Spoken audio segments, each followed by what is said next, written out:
This player was second in batting average. This is video of the banquet provided to KPBS by the plaintiff's attorney.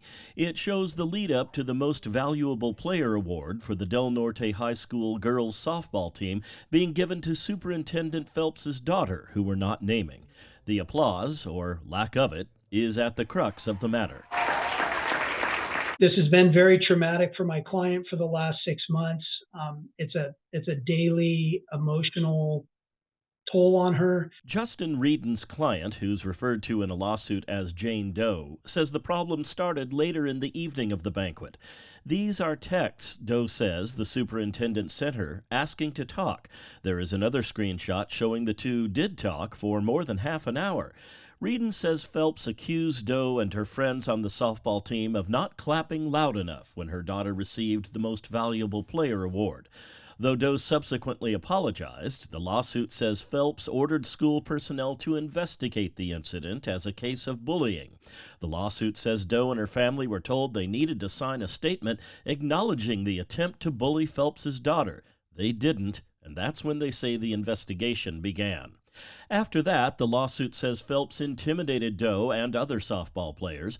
It says she retaliated by harassing and threatening Doe. It says Phelps's ultimate goal was to prevent Doe from competing against her daughter to be a pitcher on the team. We just came out of a really brutal summer for her. Brutal, Reedon says, because Doe was punished as a result of the investigation. She was excluded from all extracurricular activities. When the school season started, she was not allowed to go to dances. She was not allowed to go to football games. We're now on item 4.2. Everything blew up at this meeting of the Poway School Board on November 9th. She used her power and influence to bully our students and essentially break up our softball program at Del Norte. I think it's finally time we ask ourselves, who is a real bully in this situation? I and 4 other coaches were at the softball banquet where this vendetta started. Were never contacted about the so-called incident. If I or any of my fellow coaches would have violated this code of conduct and ethics, we would have been dismissed immediately from our coaching positions. Justin Reedon says Miriam Phelps should resign or the board should fire her. But she recently told our media partner 10 News she did nothing wrong. Can you say if you did or didn't reach out to students after midnight, around midnight, with claims of bullying? I did not. We reached out to Phelps and the district for a comment, but no one responded.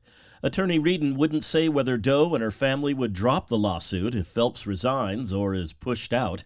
If the lawsuit goes to trial, Reedon says they'll decide on what they'll ask for in monetary damages at that point. John Carroll, KPBS News.